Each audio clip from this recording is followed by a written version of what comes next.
살펴봅니다. 사람이 아무 일을 하지 않았는데도 은혜를 받을 수가 있습니다. 다윗은 불법의 사하심을 받고 그의 모든 허물에 가리움을 받은 자는 복이 있다고 했습니다. 그 다윗의 예언처럼 오늘날 우리가 예수 그리스도를 믿으면 우리가 하는 일이 없는데도 불구하고 예수님께서 십자가에 이루신 모든 대속의 은혜로 우리가 죄 사함을 받고 주님의 크신 사랑으로 우리 마음의 고통과 슬픔이 사라져서 기쁨과 생명이 가득한 새 삶을 살게 될 줄로 믿습니다. 우리가 왕이 되는 것을 적지 않은 사람들은 바라고 있고 또 왕이 되는 것이 쉽지 않습니다. 그런데 오늘 본문에 보면 솔로몬이 저절로 왕이 됐어요. 다윗에게는 여러 훌륭한 똑똑한 왕자들이 많이 있었습니다. 그런데 그 똑똑한 왕자들이 자기 재주를 믿고 앞서는 바람에 다 죽고 아도니아가 이제 네 번째 아들이었는데 그 아도니아도 굉장히 똑똑한 아들입니다. 열왕기상 1장 6절에 보면 그는 압살롬 다음에 태어난 자요 용모가 심히 준수한 자라 그의 아버지가 내가 어찌하여 그리하였느냐고 하는 말로 한 번도 그를 섭섭하게 한 일이 없었더라. 아버지가 보기에는 자식들은 부족함이 항상 있기 마련이고 어떤 아버지는 너무 자식을 사랑하고 훌륭하게 키우려는 욕심 때문에 자식을 훈계를 너무 많이 해서 오히려 자식이 주눅이 들어서 그 아버지만 못한 그런 자식이 되는 경우도 종종 있습니다. 그런데 그 아도니아는 그 아버지 다윗이 한 번도 왜 이리 하였느냐 그리 하였느냐 한 말로 섭섭하게 한 적이 없는 지혜로운 아들이었고 용모도 준수했습니다. 그러므로 서열상으로는 아도니아가 이제 왕이 된 그런 순서였기 때문에 아도니아가 스스로 왕권을 선언하는데 그 왕권을 선언할 때 모든 자기 동생들 왕자들을 부르고 솔로몬만 빼고 또 군사령관은 요압 장군도 부르고 제사장인 아비아달도 부르고 만반의 준비를 다해서 다윗 성이 이렇게 있으면 그 성의 동쪽 편으로는 기드론 시내가 이렇게 기드론 거기 물이 잘 흐르진 않습니다만 계곡입니다. 그래서 이 기드론 시내를 건너가면 감람산이고 감람산을 넘어가면 이제 요단 동편 쪽으로 이제 가는 것입니다. 기드론 시내가 내려가고 또 성의 남쪽 편에는 흰놈 골짜기가 있고 이 기드론 시내와 흰놈 골짜기가 모이는 곳이 엔르로겔입니다. 거기에서 아도니아가 그 많은 사람들을 불러놓고 왕권 선언을 하는 것입니다.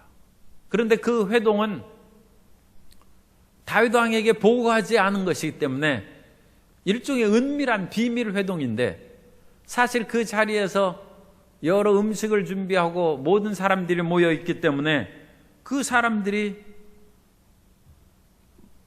아도니아 왕 만세를 불렀어요. 열왕기상 1장 25절에 보면 그가 오늘 내려가서 숫소와 살찐 송아지와 양을 많이 잡고 왕의 모든 아들과 군사령관들과 제사장 아비아들을 청하였는데 그들이 아도니아 앞에서 먹고 마시며 아도니아 왕은 만세수를 하옵소서 하였나이다.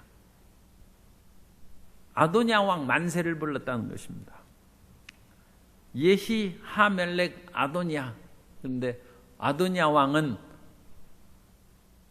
오래 사십시오. 우리말로 하면 그러니까 만세수를 합시오. 오래오래 사십시오. 아도니아 왕. 그것이 이제 아도니아 왕 만세입니다. 그러니까 분명히 거기에 모인 사람들이 아도니아 왕 만세를 부른 것입니다. 아도니아 왕. 그러니까 그것은 비밀 회동을 넘어서서 왕권을 선언한 것입니다. 그런데 아도니아에게 같이 온 사람들 가운데 이 솔로몬이나 그 자기에게 반대되는 사람들의 연락하는 그런 사람들, 그러니까 나쁘게 얘기하면 첩자들이 있는 것을 아도니아는 신경을 안 썼어요. 아도니아는 아마 다윗 왕이 너무 늙어가지고 몸에 기운도 없고 이제 이불을 덮어도 따뜻하지 않으니까 언제 돌아가실지도 모르고, 그러니까 당연히 자기가 왕이 되는 것을 승낙할 것으로 쉽게 생각했을지 모릅니다.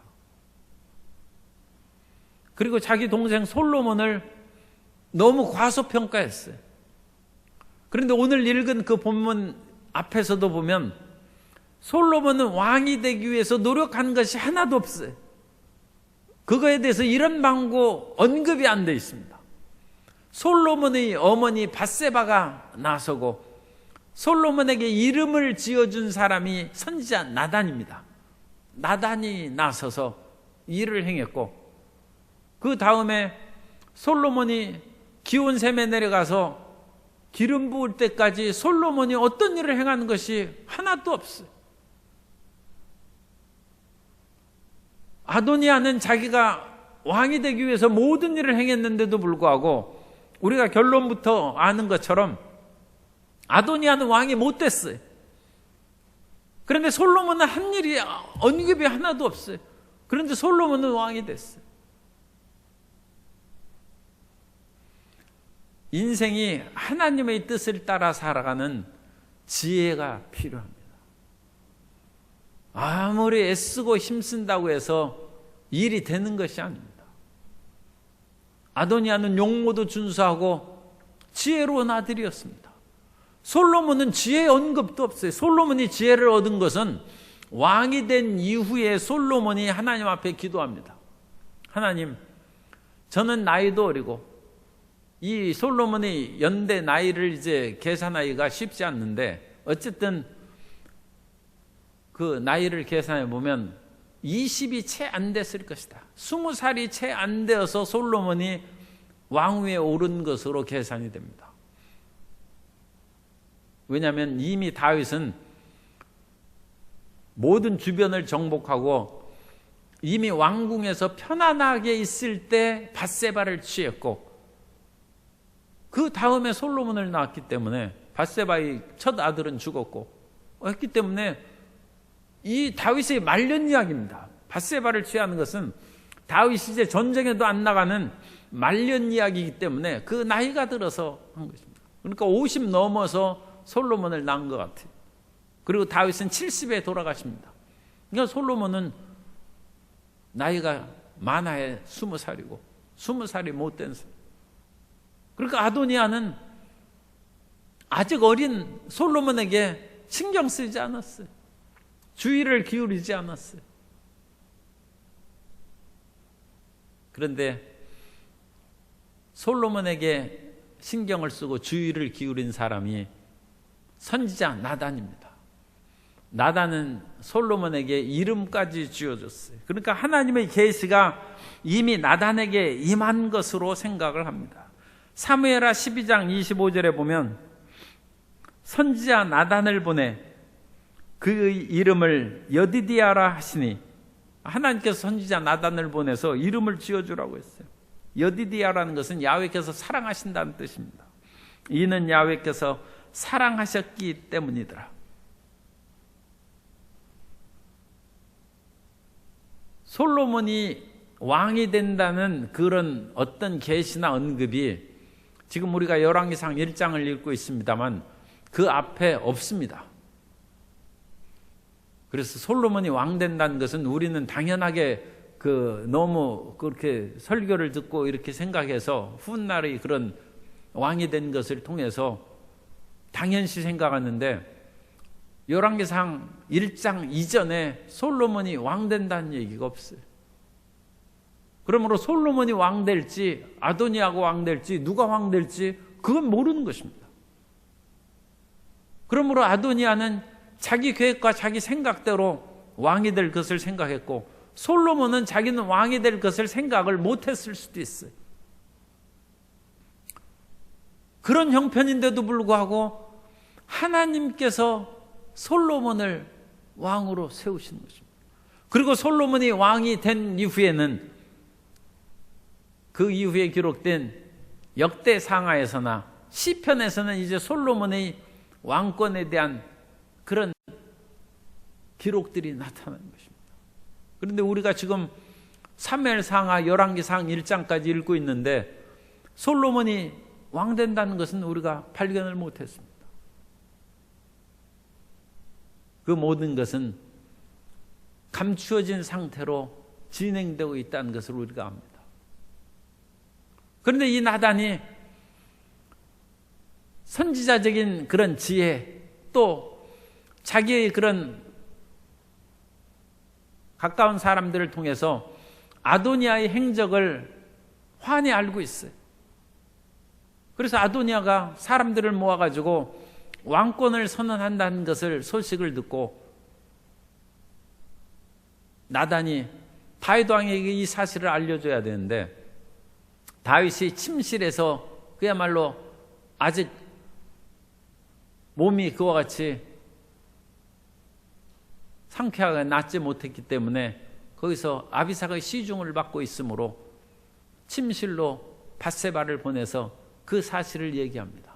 그래서 밧세바도 아도니아가 이미 왕을 선언한 그 사실을 얘기하고 공포하는 그런 상황을 얘기해주고, 곧 이어서 나단이 뒤따라 들어가서 아도니아 왕 만세를 부른 것을 다윗 왕은 아십니까? 그리고 그것은 다윗 왕께서 허락하신 것입니까? 그것을 이제 묻는 것이죠. 열왕기상 1장 27절에 보면 이것이 내 주 왕께서 정하신 일이니까, 그런데 왕께서 내 주 왕을 이어 그의 왕위에 앉을 자를 종에게 알게 하지 아니하셨나이다. 다윗 왕께서 아도니아를 왕되게 그렇게 명령을 하셨습니까? 그렇게 명령하셨으면 저한테는 왜 알리시지 않았습니까? 그걸 묻는 것이죠. 그걸 다윗이 후계자에 대해서 굉장히 안이하게 생각하고 그런 일에 대해서 별로 신경을 안 쓰고 있었다는 것을 알 수 있습니다. 그래서 아도니아가 왕 계승하는 것이 확실합니까? 왕이 말씀하셨습니까? 그러면 저를 비롯해서 그 대신들에게 그것을 선포하셨습니까? 그걸 묻는 것이죠. 그러니까 다윗이 깜짝 놀라서 그런 일이 없다는 것이죠. 그러면서 그제서야 솔로몬을 후계자로 세울 것을 선언합니다. 그래서 밧세바에게, 평소에 밧세바에게는 아마 당신 아들 솔로몬을 내가 후계자로 세우겠다, 그 말을 한 것 같습니다. 그런데 그것이 나오는 것이 열왕기상 1장 30절에 나오는 것이고, 밧세바의 입에서는 그 몇 절 앞에 또 나옵니다. 그 이전에는 그 이야기가 없어요. 이런 방고, 솔로몬을 왕으로 세워야 되겠다는 얘기가 부부 사이에서는 있었을지 모르는데 일반 공식적인 자리에서 한 얘기는 성경에 없어요. 어쨌든 밧세바는 내 아들 솔로몬을 왕으로 세우시겠다고 다윗 왕께서 말씀하시지 않았습니까? 그 말을 했고, 1장 30절에 보면 다윗이 하는 얘기입니다.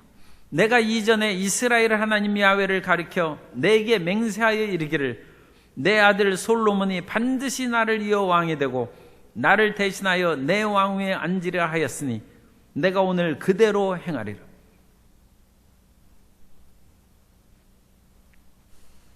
다윗이 너무 늦게야 후계자를 사람들 앞에서 선언하고 곧바로 그 명령을 시행하도록 선지자 나단, 제사장 사독, 그리고 자기 친위대장 분하야, 그리고 친위대 병사들을 모아서 이 기온샘은 물이 솟아오르는 샘입니다. 솟아오르는 곳이기 때문에 거기에서 기름 부어서 모든 만백성에게 알게 하라고 얘기를 합니다.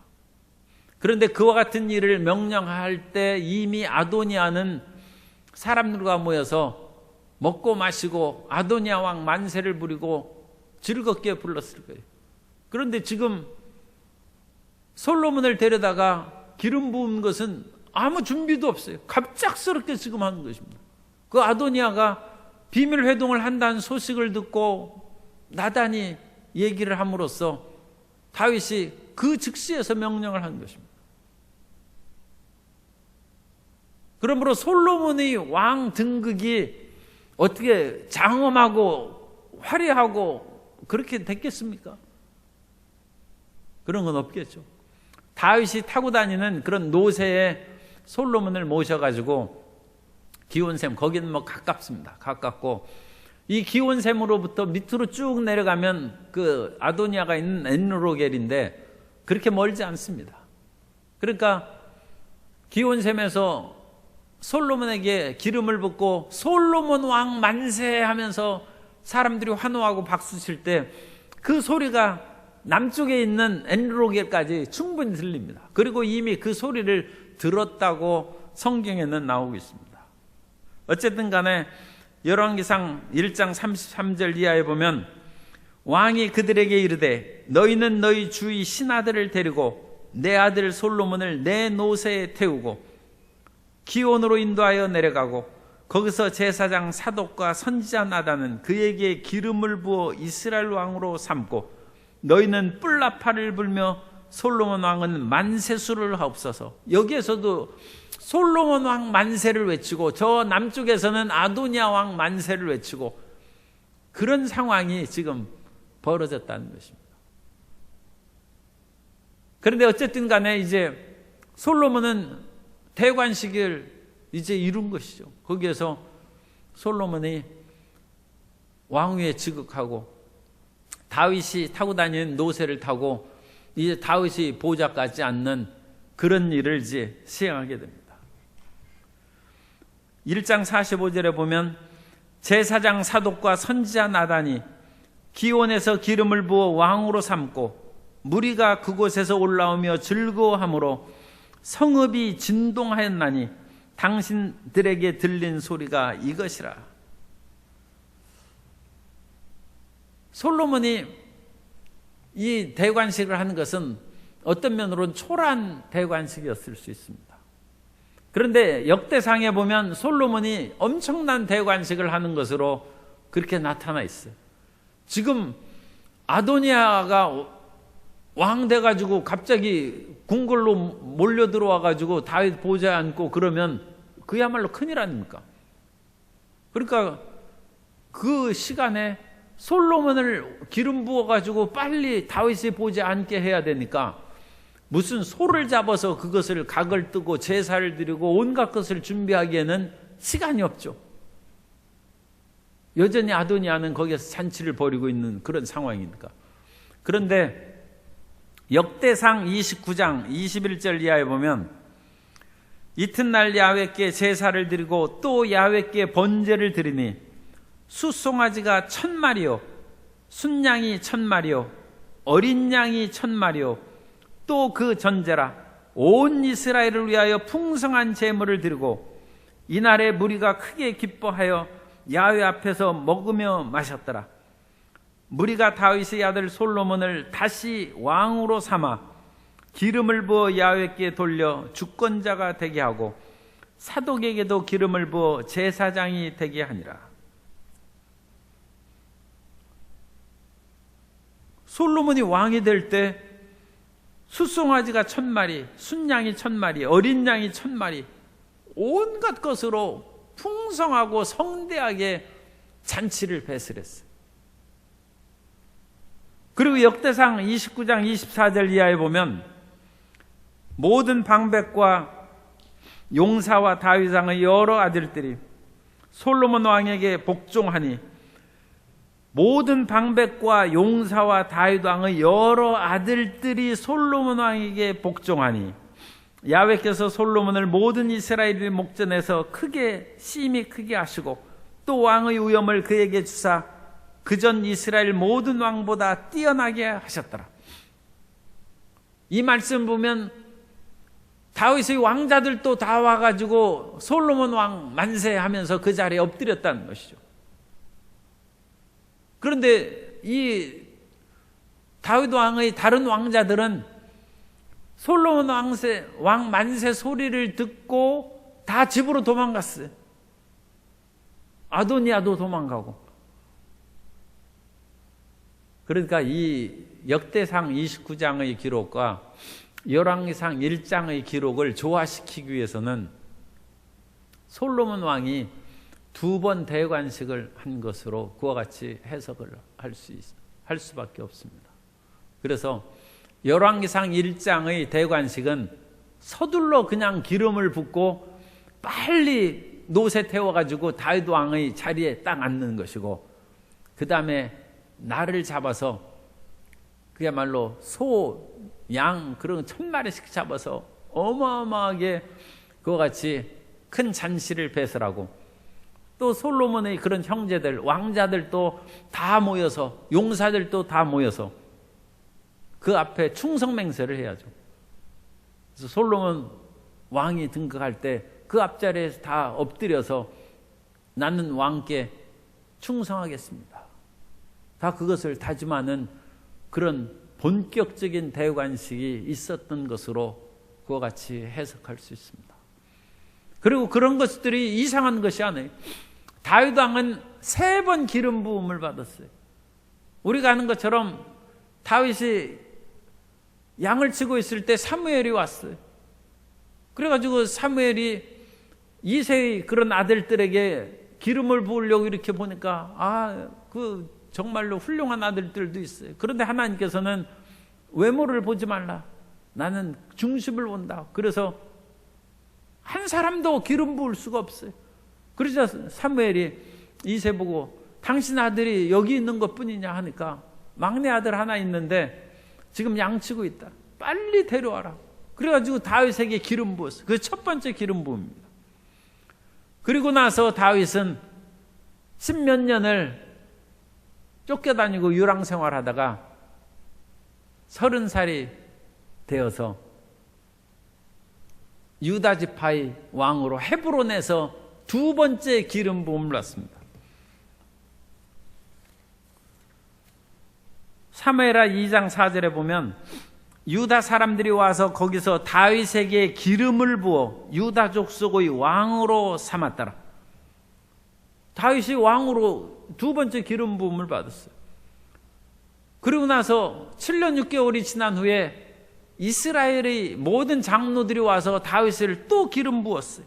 사무엘하 5장 3절에 보면 이에 이스라엘 모든 장로가 헤브론에 이르러 왕에게 나오매 다윗 왕이 헤브론에서 야훼 앞에 그들과 언약을 맺음에 그들이 다윗에게 기름을 부어 이스라엘 왕으로 삼으니라. 그러므로 열왕기상과 역대상의 그 2 본문의 기름 부음이 내용이 큰 차이가 있기 때문에 솔로몬도 일단 다윗 왕의 명예에 의해서 기름 부음을 받고 나중에 전 이스라엘, 그리고 그 기름 부음을 다윗 왕이 주관했다는 것이 알려지면서 아도니아도 도망가고 아비아달이나 요압도 이제는 저항하면 다윗 왕에게 반역하는 것이죠. 그러니까 그 모든 사람들도 일정 기간이 지난 후에 다 솔로몬 앞에 부복하고 솔로몬을 왕으로 모시고 인정하는 그와 같은 대관식이 성대하게 진행되었을 것이다. 그 모든 일들이 하나님의 뜻대로 이루어지는 것입니다. 솔로몬이 거기에서 나서서 어떤 일을 행한 것이 전혀 없습니다. 전혀 없습니다. 솔로몬이 주변에 있는 밧세바나 나단이나 그런 하나님의 백성들이 솔로몬을 이끌어가서 왕으로 옹립하고 다윗 왕을 설득한 그것밖에 없습니다. 오늘 우리 삶 가운데 하나님의 뜻이 우리 안에 이루어지기를 기도해야 됩니다.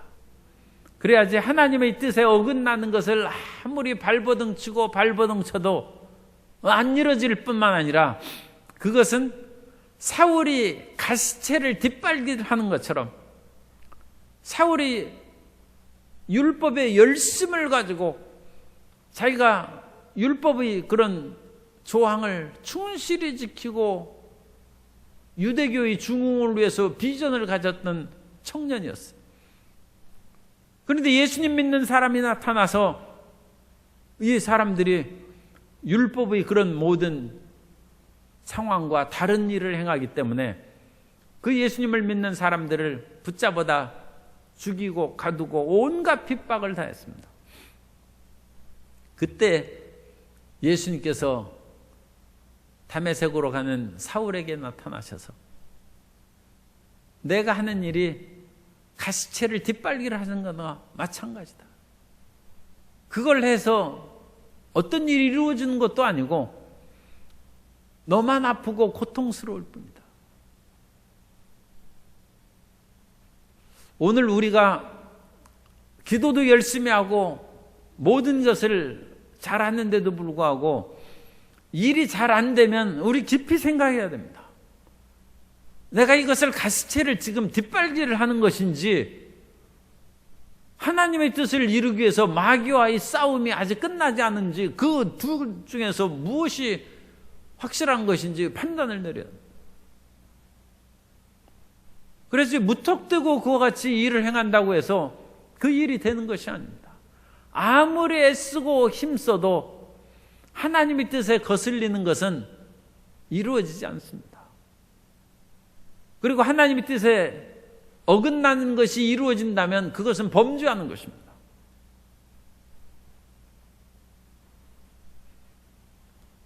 사람은 자기 주관과 자기 고집을 많이 갖고 있는데 하나님 앞에 그런 인간의 고집과 자기 주장은 그야말로 바위를 계란으로 치는 것처럼 무모한 것이고 어리석은 것입니다.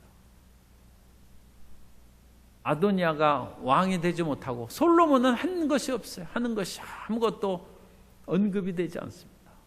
그럼에도 불구하고 하나님께서는 솔로몬을 왕으로 세우셨다. 그것은 하나님의 역사란. 그러니까 열왕기상 1장을 읽으면서 솔로몬이 왕 된 것은 하나님의 뜻이란. 지금은 열왕기상 1장은 그걸 드러내는 것입니다. 사람의 뜻으로 어떤 일을 행하는 것이 아니다. 치열한 경쟁 속에서 아도니아하고 싸워서 솔로몬이 이긴 그런 식으로 전혀 기록되지 않았어요.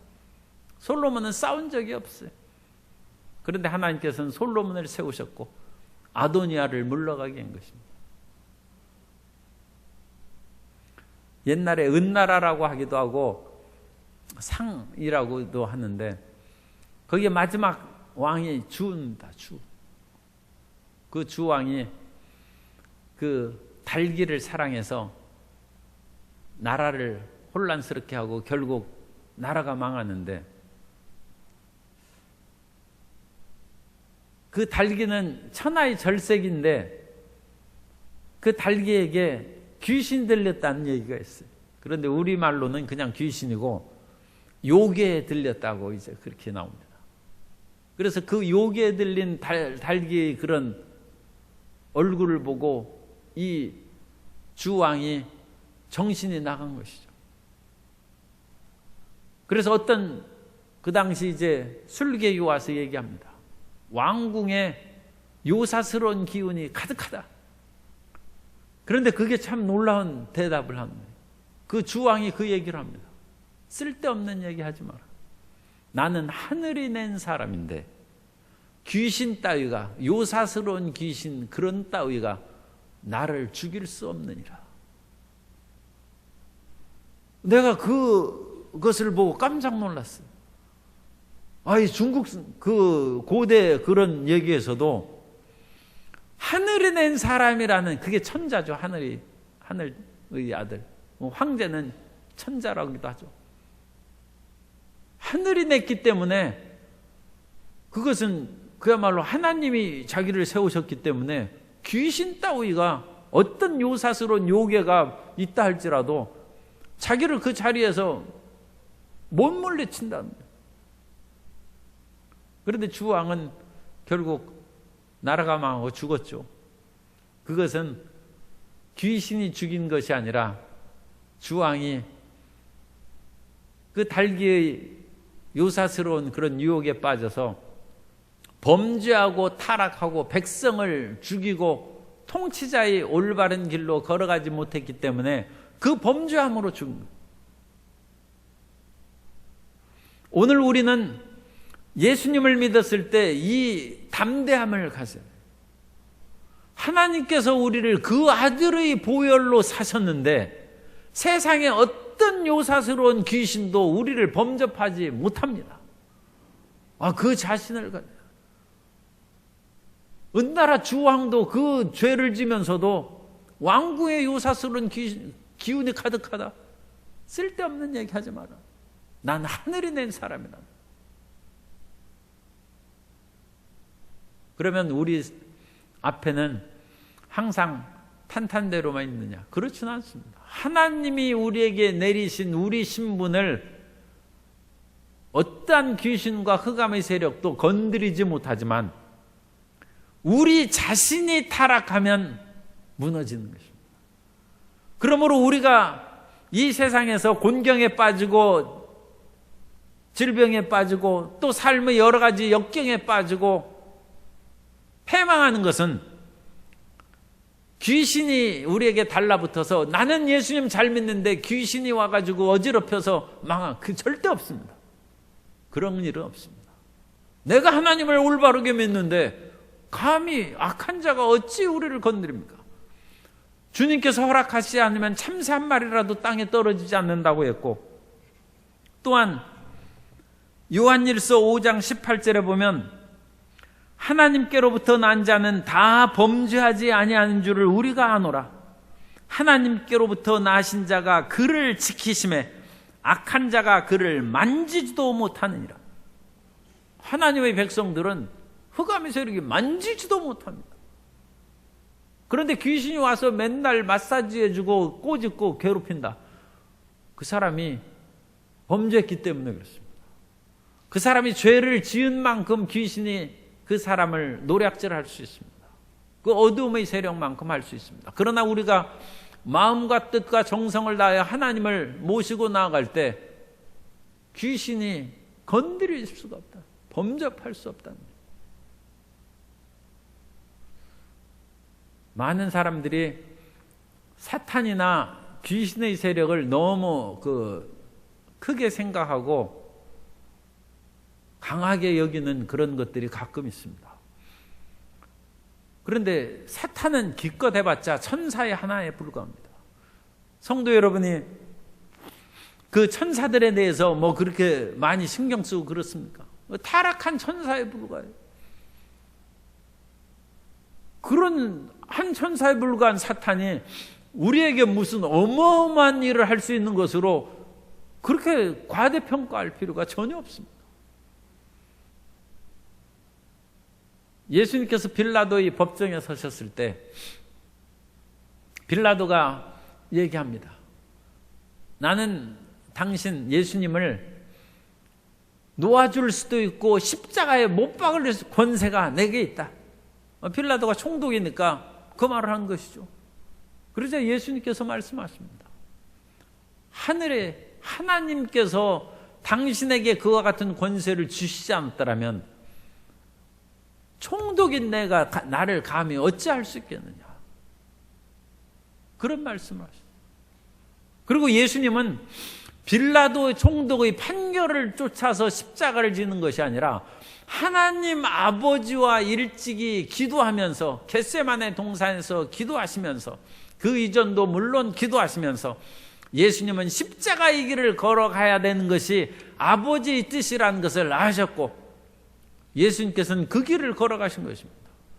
세상이 건드리고 마귀가 예수님을 십자가에 못 박은 것이 아니라 하나님의 뜻대로 예수님께서 나아가신 것입니다. 그러므로 우리가 이 세상을 살아갈 때 좋은 일이거나 나쁜 일이거나 모든 것은 하나님께서 하시는 것입니다.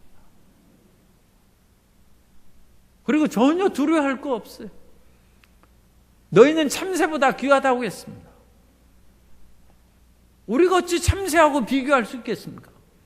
더군다나 우리는 예수님의 십자가 보혈로 피값으로 예수님이 우리에 두고 돈 주고 우리를 사셨다. 그런데 돈을 100억을 주고 샀다. 그러면 돈 아까워서 이렇게 하겠죠. 그런데 이것은 금이나 은같이 없어질 보배로 우리를 속량한 것이 아니라 어린 양의 피로 우리를 구원하셨습니다. 피값으로 구원받은 하나님의 백성임을 기억해서 자신 있고 담대하게 사시기 바랍니다. 악한 자는 우리를 털끝만큼도 건드릴 수 없어요. 따라서 하세요.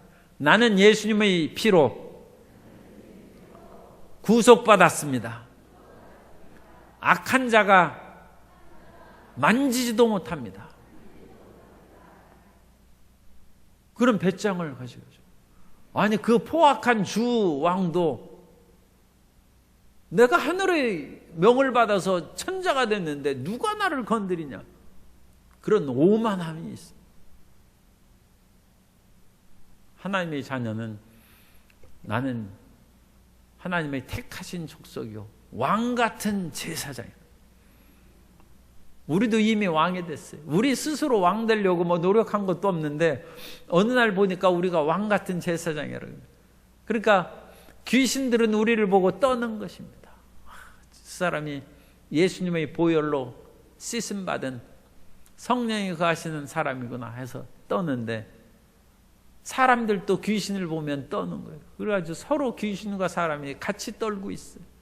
그러니까 이 우리 크리스찬들이 영 우리 신분에 대해서 자신감이 없는 것입니다. 우리가 얼마나 위대한 존재인가를 망각하고 많이 살 수가 있어요. 그런데 솔로몬이 아무 일 한 것 없어도 왕을 세운 것처럼 우리는 아무 한 일이 없어도 예수님의 십자가 대속으로 말미암아 구원받고 왕이 된 줄로 믿습니다.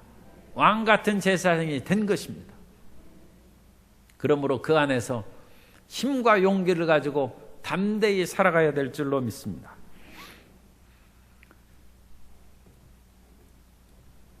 이 아도니아의 구테타가 세 번째, 그냥 쉽게 진압이 됐어요.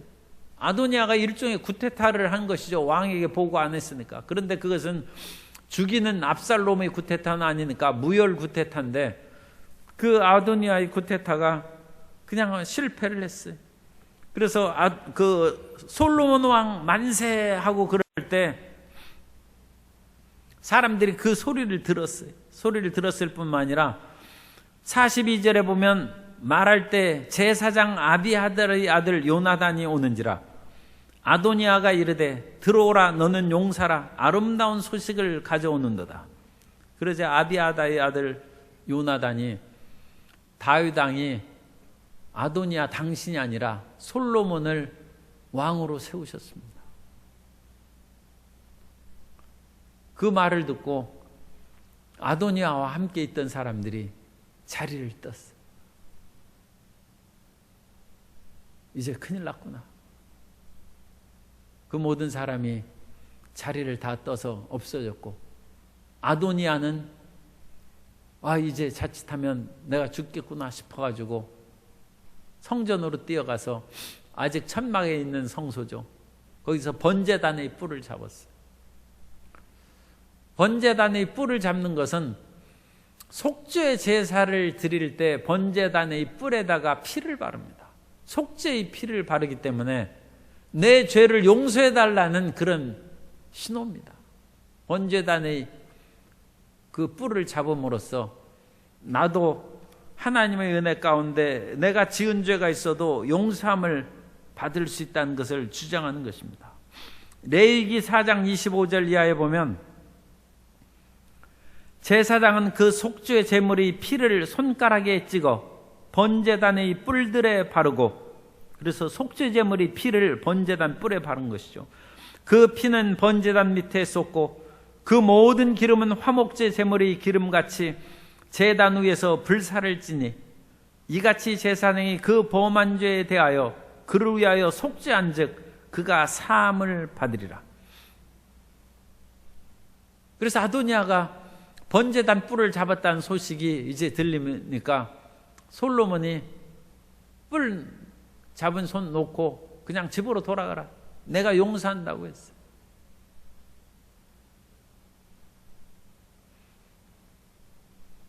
솔로몬이 하나님의 은혜로 왕이 돼서 처음 베푼 것은 용서와 사랑입니다. 아무도 죄를 안 묻었어요. 아도니아도 용서하고 요압도 용서하고 아비아달도 다 용서했어요. 그리고 자기가 왕으로 등극한 것을 모든 사람과 함께 기뻐하게 했어요. 솔로몬은 이 복음의 상징입니다.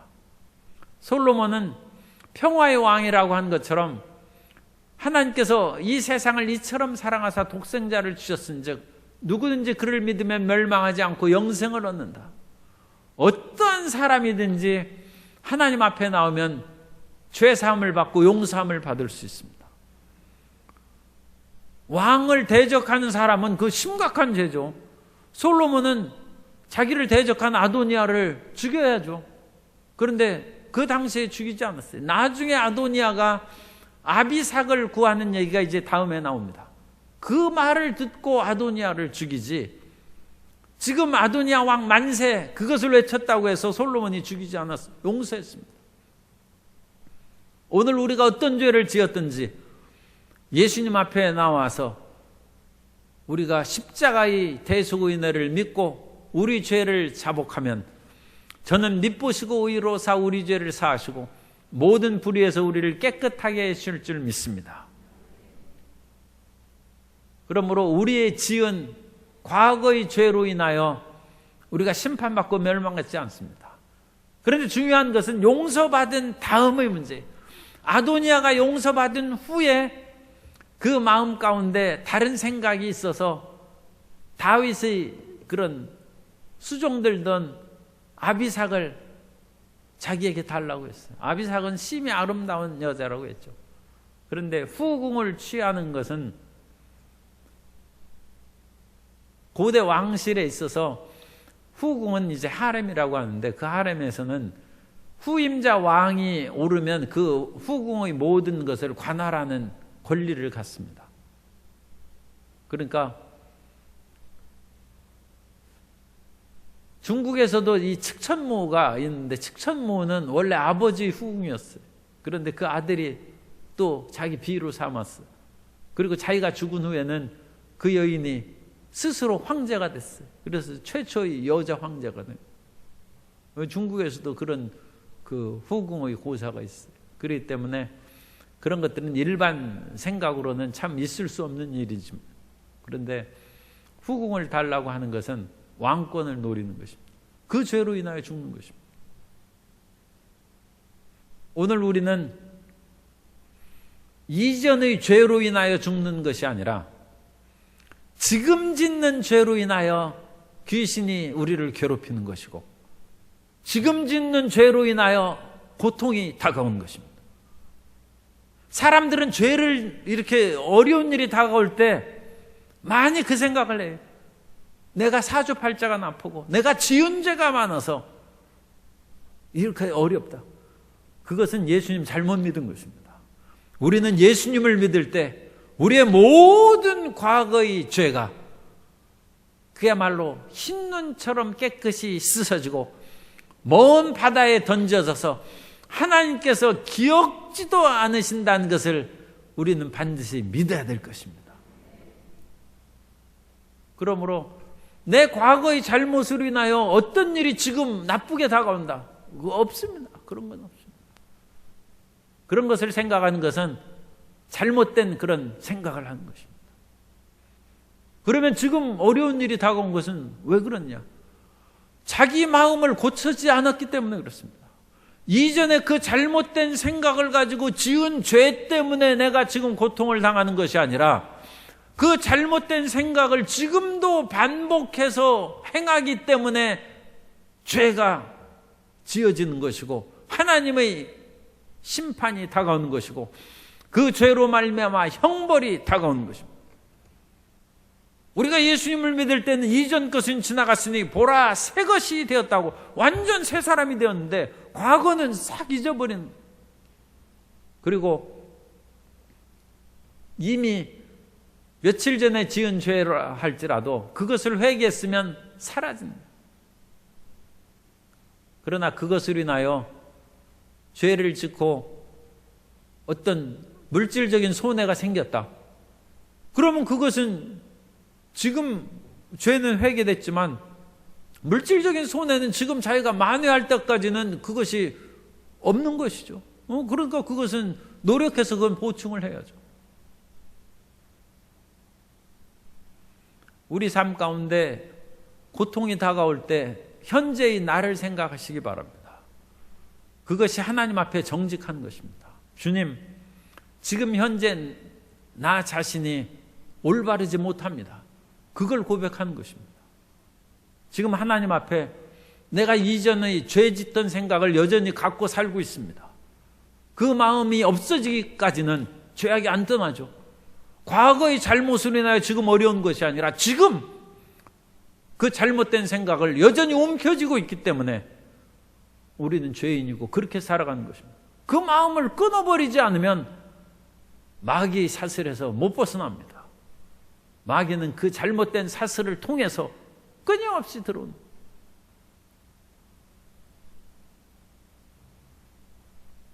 참 희한한 것은 아까도 이제 제 방에서 그렇게 기도하고 있는데 모기가 왱하니 그렇게 가지고 귀에 들어왔어요. 그래가지고 아니 이 모기가 도대체 어떻게 들어왔냐.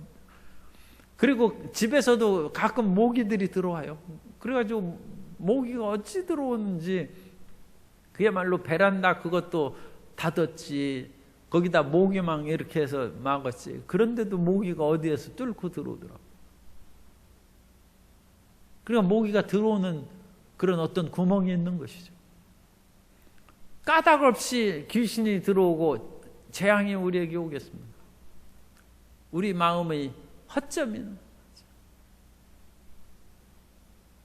그러므로 그런 마음을 버리면 하나님이 우리를 구속하신 것은 완전합니다. 그래서 하나님의 구속의 은혜로는 악한 자가 만지지도 못합니다. 그것을 철석같이 믿으세요. 그런데도 모기가 들어오는 것은 우리가 허점이 뭐가 있어요? 우리가 사실 허점이 뭐 없다고 할 수 없죠. 얼마나 허점이 많고 부끄러움이 많겠습니까? 그런데 그런 거에 대해서 현실을 직시하고 현재의 나 자신을 돌이키고 반성하면 우리는 넉넉히 흑암의 세력을 이기고 강하고 담대하게 살아갈 줄 믿습니다. 아도니아는 왕이 되려는 흑심을 못 버렸어요. 그래서 아도니아는 죽습니다. 그런데 우리에게 있어서 흑심을 못 버리는 그것은 고의적인 죄입니다.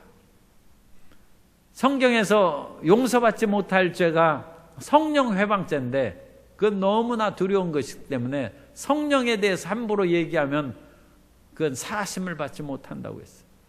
그런데 또 하나 우리가 짓기 쉬운 그런 죄는 고의적으로 자꾸 죄를 짓는 거예요. 고의적으로 다른 사람을 속이고 고의적으로 거짓을 행하고 고의적으로 음란하고 고의적으로 방탕하고 그것을 끊어버리지 못하면 그건 큰 문제입니다. 그래서 그런 것만 끊어버리면 우리는 힘들고 어려운 것이 혹시 다가와도 걱정할 거 없어요. 반드시 하나님께서 우리를 치료하시고 반드시 우리를 세우시고 은혜를 내려주실 줄 믿습니다. 우리는 솔로몬이 한 것이 없이 왕이 된 것처럼 아무 한 일 없이 예수님의 보혈로 구원받은 하나님의 자녀가 됐고 그 하나님의 구원의 역사는 완전합니다.